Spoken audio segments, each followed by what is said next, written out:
આજરોજ યોજાયેલી રાજકોટની જિલ્લા પંચાયતની સામાન્ય સભામાં રોડ રસ્તા, ચેકડેમ અને બાળકોની સુરક્ષા સહિતના 45 જેટલા પ્રશ્નો પર ચર્ચા કરવામાં આવી હતી। અધિકારીઓને કોઈપણ જાનહાનિ ન થાય તે માટે કડક સૂચનાઓ આપવામાં આવી હતી। ખાસ કરીને જર્જરિત શાળાના ઓરડાઓમાં બાળકોને ન બેસાડવા અને તેનું તાત્કાલિક સમારકામ શરૂ કરવાના આદેશ આપવામાં આવ્યા છે। सामान्य सभा में 101 થી 45 प्रश्नों हता अने वधारे चेकडेमो रस्ताओ एना शिक्षण में जे ओरडाओ खराब थई गया होय के कोई बाळकोने क्याय अकस्मात न थाय तेना माटेना बधा प्रश्नो लीधा हता। શું નિર્ણય લેવામાં આવ્યો અને શું ચર્ચા હોય? આપણે જોઈને તો અત્યારે રાજકોટ જિલ્લામાં કે ઓરડાઓ દ્વારા જે પોપડા પડે કે પછી કોઈ જાનહાનિ થાય એ માટે અધિકારીઓ શ્રીઓ હારે અમે કીધું કે ભાઈ ક્યાંય બી આવા જર્જરિત ઓરડા હોય તો બાળકોને ત્યાં બેસાડતા નહીં, બહાર તેને શિફ્ટ કરજો એટલે કાંઈ મોટી જાનહાનિ થાય નહીં। એવા કોઈ પ્રસંગો આવ્યા છે કે કોઈ સ્કૂલો ધ્યાન પ્રશ્ન ઉઠ્યો હોય કે આ વિસ્તારમાં આ તાલુકામાં આવી સ્કૂલો છે? અમે બધાએ આ ટીમે સર્વે કર્યું છે, જ્યાં જ્યાં જર્જરિત ઓરડા હોય ને ત્યાં ભાડે રાખી અને બાળકોને શિફ્ટ કરવામાં આવ્યા છે। ખરેખર તો મનસુખભાઈના વિચારો સેટિંગ કરવાના છે। મનસુખભાઈ અમે એમ કહીએ છીએ ભાઈ કામ કરવા છે, આપણે ચેકિંગ માટે અધિકારીઓને મોકલી તો એ સેટિંગ શબ્દ સાંભળે છે, એની માનસિકતા પૈસાની છે।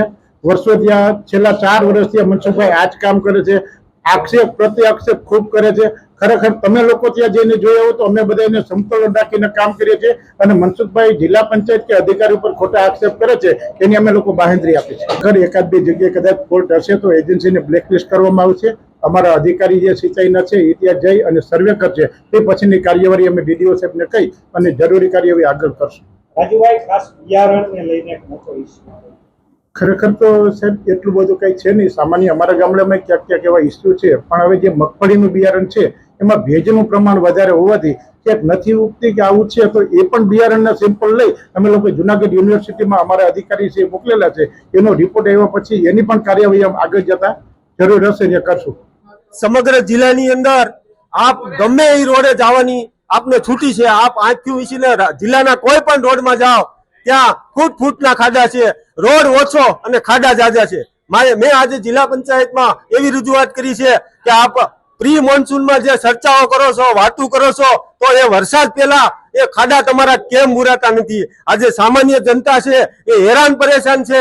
કોઈને બાઇકની સવારીમાં, મોટરસાયકલની સવારીમાં, 4 વ્હીલની સવારીમાં ક્યારેક માણસોના હાથ પગ મરડાય છે, ક્યારેક માણસની કમરમાં દુખાવો થઈ જાય છે અને ક્યારેક તો આ રોડ અકસ્માતમાં ખાડાના હિસાબે માણસોના મોત પણ થાય છે। છતાં તંત્રનું પાણી છે, પેટનું પાણી છે, હલતું નથી। તો મેં આજે જિલ્લા કક્ષાએ જિલ્લા પંચાયતની સામાન્ય સભામાં આ સરકારમાં એવો સંદેશો આપવા માંગુ છું કે આ પેટના તમારા ખાડા ભરાઈ ગયા હોય તો આ હવે રોડના ખાડા છે એ તમે બુરો અને જનતાને આ દુઃખમાંથી બહાર કાઢો।